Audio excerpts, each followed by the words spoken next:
Okay, good afternoon, everyone. We really appreciate you being here. I say we, it's about all of us collectively, the family, the mayor of Miami Gardens, the chief of police of Miami Gardens. So we really thank you for being here to announce to our community what we have done in this case. You may remember that Miami-Dade and Miami Gardens communities were torn apart by the disappearance and death of a beautiful young woman who was a teacher, a mother, a daughter, a niece, and a mother who was beloved by her students. Her name was Kameela Russell. She was employed by Miami Norland Senior High as a teacher and a test proctor. She disappeared at approximately 6 p.m. on May 15th, 2019, after arriving at her aunt's home to pick up her daughter and take her to gymnastics practice. At about the same time, around 6 p.m., she received a call from the defendant and pulled out of the driveway.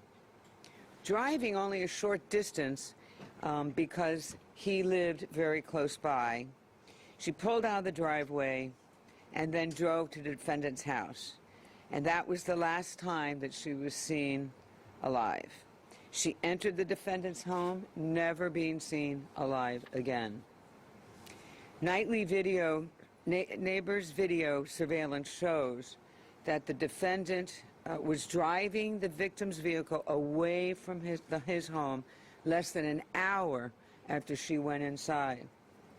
It became a missing persons case at that point.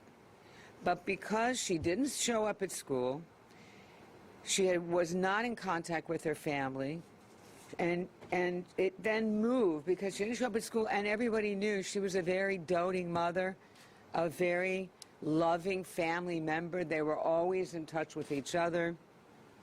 That led this to lead the detectives in the police department into thinking that this was something far more serious, that foul play was involved, and it morphed into a homicide investigation.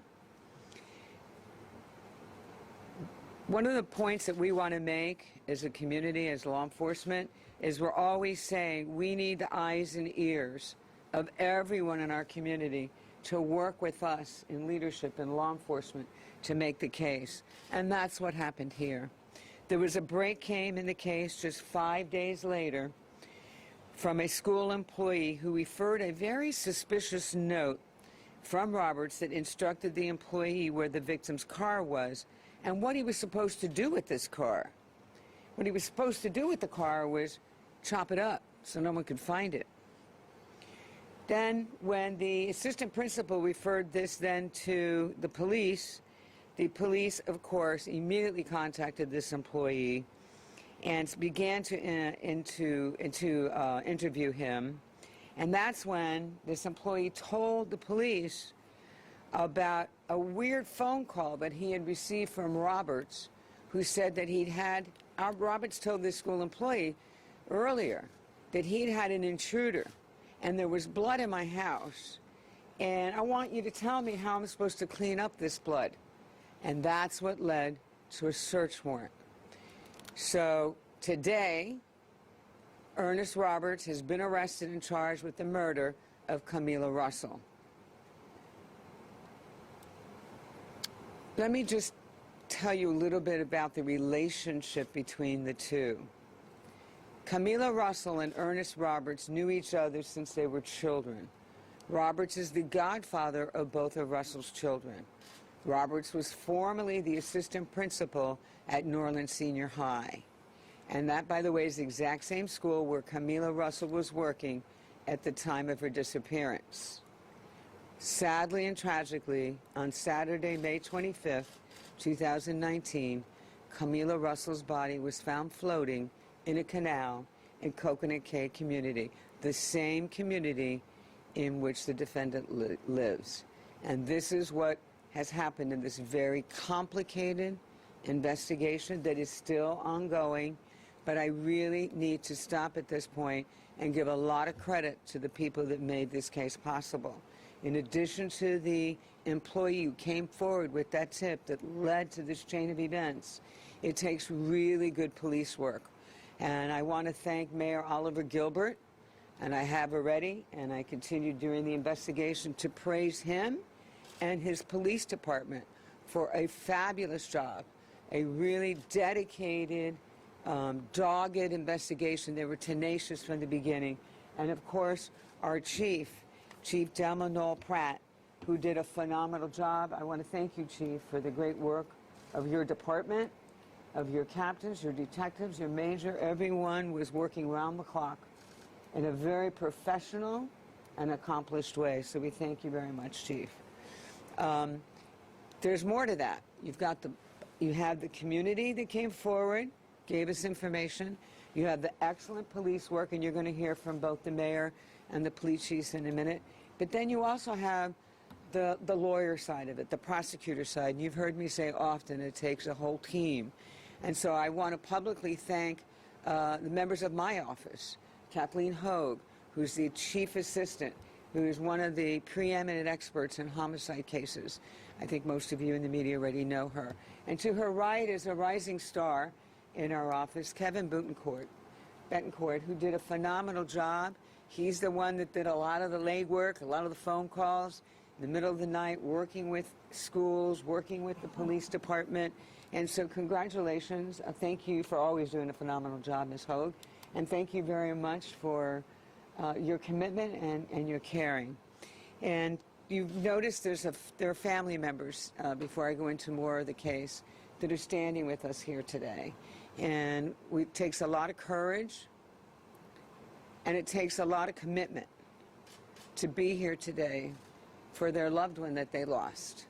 So to my right here is Linda Russell, the mother, and she's here just to show a thank you and solidarity with everyone, the community that was so responsive to her mayor, to her chief of police. And to her right is her sister, Donna, who was the aunt that I just referred to. And the one thing that I promised them, because I know all of you in the media, we know each other, you're very professional and you're very committed. They've asked not to be asked any questions. And I assured them that if we communicated that to you, that you would abide by their wishes. So they won't be answering any questions, and hopefully you won't put them in the spot and ask them any questions. So what else did we find out about this case?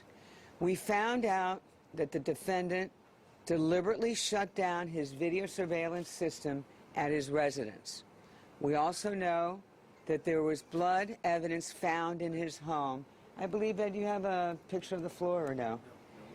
It's really unremarkable to look at the wood floor, because really you're looking for really very highly specified kernels of blood to do DNA matching. But it was also discovered inside the master bedroom and bathroom of Mr. Roberts' home. There was extensive evidence of a cleanup effort. So when you looked at the scene, when they went in and looked at the scene, you could see that a lot of the evidence of the murder had been removed. And all of this adds to what we believe is an abundance of evidence that motivated us to the arrest today. We also have video from neighbors' houses, shows all of his and the victim's movements on the day that she went missing.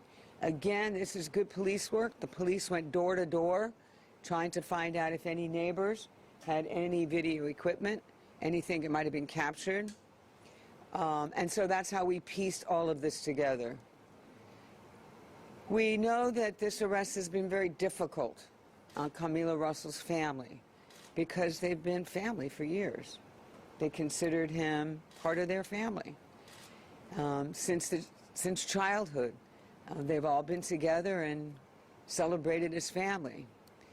So this has been a very difficult time for them as well, to grapple with not only the loss and go through the mourning process of their daughter, their mother, their niece, their loved one. And by the way, she was beloved by all of her students and the school and everyone that knew her. But it's been additionally compounded by the difficult process of trying to grapple with how did someone who they felt so close to, that felt like family to them, could have done this to their loved one. Is there a motive? Well, a couple of things about that. Again, the investigation is ongoing. He is in custody as we speak. There is no bond. There's more work for us to do.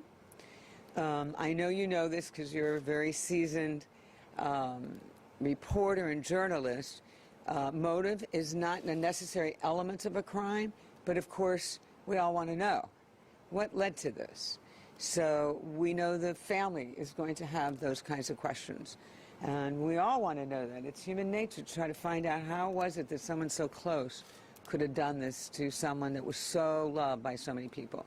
So we are going to continue, but he was taken into custody today, so we wanted to inform the public of what has happened so far to date. You said some of the rumors. Well, can we just, I was going to do this. I was going to let the mayor and the chief speak. Then I was going to open it up to questions, right? I think that's, you're pretty used to that.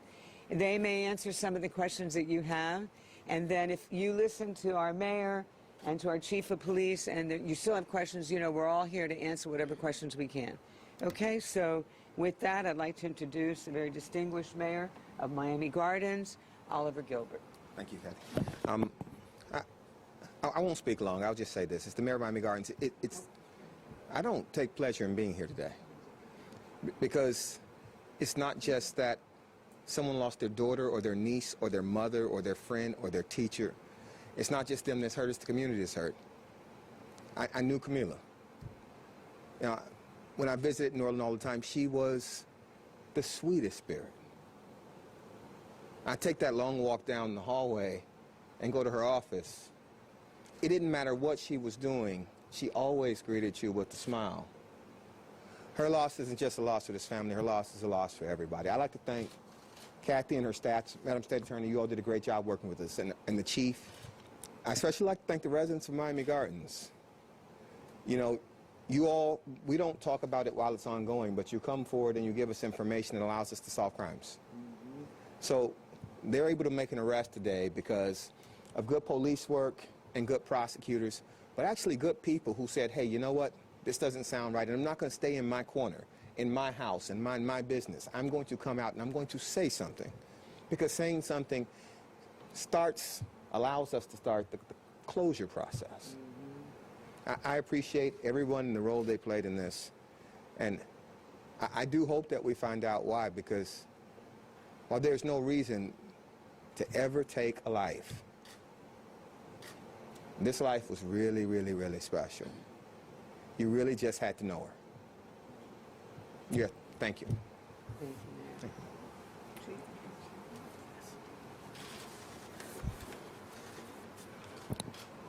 I'd just like to once again give my condolences to Miss Russell and to Donna and to the rest of the Russell family. Deepest condolences for your loss.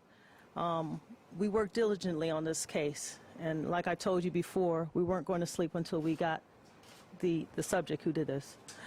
Like we do in a lot of different cases, we take it to heart, and we go out there, we work tirelessly to go ahead and find out who the culprits are. And today, we're glad that we were able to get some type of closure for you and your family today. But I would like to also thank the State Attorney's Office for their hands-on work, the work that they did to help us try to bring some closure to this family. The Miami-Dade Public Schools Police for their cooperation during the process. The leaders in the City of Miami Gardens, our mayor, he was there every step of the way.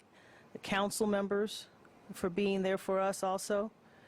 FDLE, the Secret Service, and just countless other agencies who helped to assist us in getting this subject arrested today. So once again, thank you all for allowing us to go through this process. Sometimes it takes a long time for us to get the answers to a lot of the questions. And you have to just bear with us in order for us to do the job, because we not only do the job, but we want to do the job the right way. And we want to make sure that when we capture somebody, that it sticks. That's our goal, to make sure that we get the person that does it, but also to make sure that they get behind bars where they belong. So thank you very much. Thank you. Appreciate it. Yes. I just want to add something. I'm sorry. She reminded me, and I was remiss in not thanking the school board and the school superintendent. They really cooperated with us on all kinds of access to records and helping us in ways that we can't really communicate about right yet.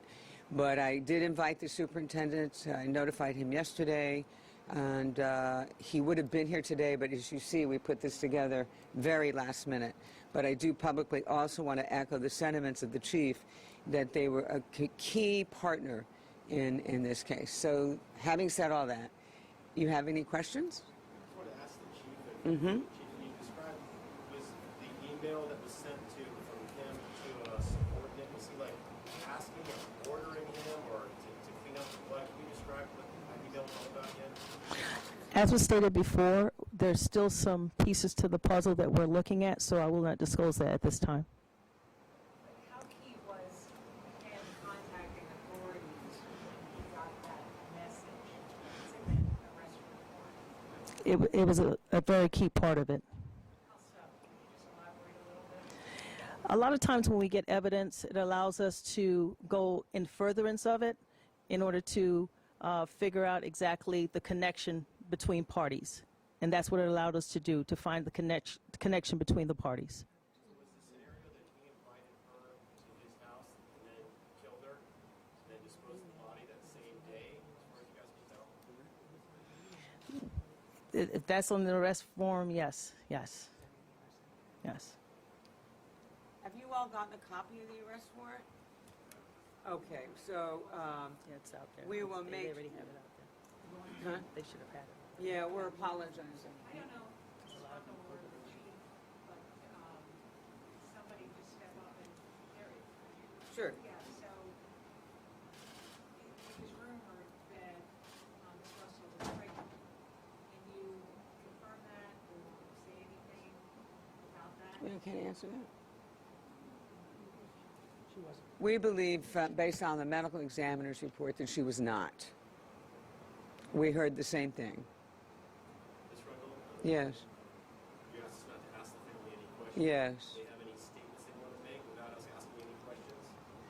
No, you can see she's saying no, but I mean, I think I feel for them and feel for what the mayor said and the chief said, that they're really grateful. I mean, it's a mixed emotion they must have, right? I mean, they're grateful that there's been an arrest, but they're probably ambivalent that it's of someone that they've known and felt was a family member for all these years. So I think, you know, in the future, it remains to be seen how they will want to maybe say something or not. But at this point, I hope I expressed those sentiments for you in an accurate way.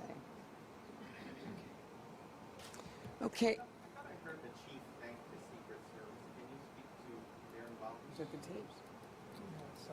Oh, the cell phone tapes. A lot of time we utilize a lot of various agencies for various reasons, whether it be technology. So that's why I thank the Secret Service. It was a technological equipment that we were able to get assistance with. The other thing that the chief also mentions when she talks about Secret Services, they're always helping us with technology, but in this there was a lot of technology in this, right? Especially the video cameras. A lot of the piecing together. The other thing is the Secret Service is able to do things fairly quickly, where some of the other agencies in town are not. So I don't know if that helps answer your question. So did you have another? Yeah, Sure. Since you, Ms. Russell, can you give us, I know you talked a little bit about, but so people know what a wonderful mother and teacher, yeah. Explain how you do it. I visit all the schools in Miami Gardens. I'm a graduate of Miami Norland Senior High School. So, having visited all the schools in Miami Gardens, Norland, and this won't be a secret, though I tell people all the schools are the same to me, I'm a Viking. And so she's a part of the Viking family. Right, but what kind of loss is this to your community? Somebody It's a huge loss because she was somebody who kids could talk to, even if she wasn't their teacher. And so she was someone who was going to be at the football games on Friday night and the end of the year party, and she'd make the Jello shots. I don't know if you knew that, Ma. You know, it's she had a very unique spirit, and so not everybody's the same. Her spirit was that she just welcomed you in. You felt liked, whether she liked you, you just felt liked by her, and so it's easy to understand how kids gravitated to her because people gravitate to her. She was just that nice of a person. If I just had to pick a word, I would say really sweet. If I had to pick a word to describe the sweetness, I'd say relentlessly so. She was that type of person. And so it's very, I understand, I think, the emotions, because it's very difficult to understand how someone could hurt someone like that. It's very difficult to understand that. Chief, could you clarify where was Mr. Roberts arrested at his home this morning, can you say? No, he wasn't arrested at his home. He didn't say where he was, No, I don't want to say at this time. but it was this morning? Like, Yes, it was this morning that he was arrested. he made any statements? I'm not going to answer that right now either. And he was married, right, to someone else? Where was his wife? I don't know where his wife was. I believe he was married. So is there any other suspects that could be arrested? We're still looking at we're still diving into the investigation, so it could be, but I'm not sure right this minute. Right now, we're focusing on Mr. Roberts. He's the subject that we arrested, and he's the key subject that we arrested. Okay, I think we're good. We're good. So now we're going to let